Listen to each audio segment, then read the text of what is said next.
Many times students will ask, where should I focus, or where do students tend to lose the most points? I'm about to tell you. It's citing sources. When you write an English paper, oftentimes you put your references at the end of the paper, but good, and I would say great papers have citations throughout. So as they quote something, you'll see it embedded in a paragraph. Most of you have written a paper. Not a lot of you have written a speech. So I want you to understand why it is so important when you share information that you cite that source. And then I want to tell you specifically how to do that. So, the why. 5 reasons why you have to cite your source as an ethical and a competent speaker. It increases your believability.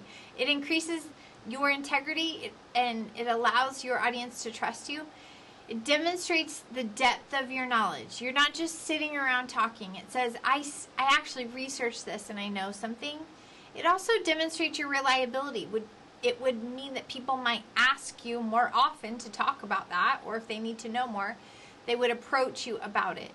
It enhances your authority, and it actually amplifies your voice. It allows you to speak a little bit louder, to be heard a little bit more clearly. And finally, most importantly for this course, it helps you avoid plagiarism, so you don't lose points or incur a penalty in your presentation. So an oral citation.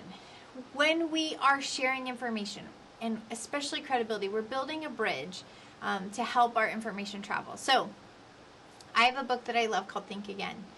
If I want to quote the book, and I often do, so if I'm doing a training for people about working together, helping understand how to handle conflict, I will say, author Adam Grant states, telling you who, in his book, what, and I'm going to describe the book, Think Again.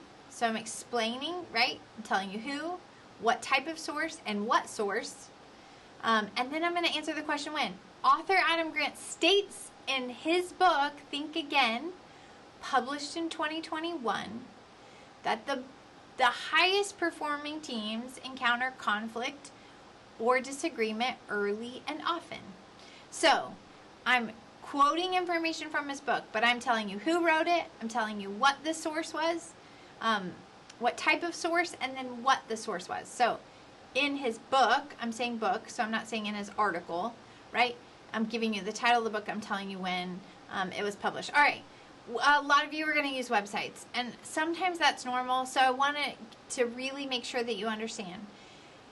If you give a name of the website, tell us the section that the website's in the American Cancer Society, according to AmericanCancerSociety.org, in the section on blank cancers. Then tell us when it was last updated. Last updated 2022, last updated 2023. Maybe you're giving us some information from a study, but give us the name of the website. Oftentimes there are multiple sections of the website. So where is it? And then give us when it was published. Now, I have had more and more students want to quote an online video, maybe a TED Talk. So let's look at that really quick. Let's look at an online video. Was it a TED Talk? Was it a YouTube video? Was it a training video from a source? What was the source? Then what was the program? So maybe it's a series, right? And then what was the specific segment?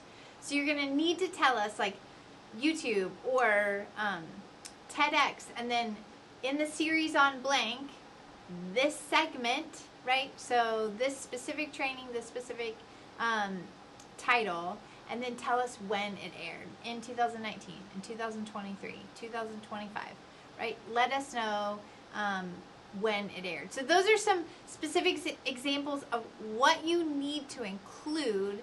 But I've actually created a video that is your next video to watch, and that's going to just have me walk through.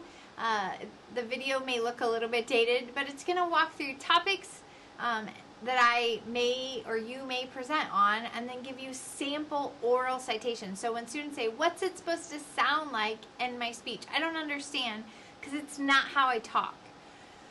This hopefully will give you some specific examples. So move on, watch the next video so that you can see some specific examples of what it looks like so that you don't lose points for not including correct oral citations in your presentation.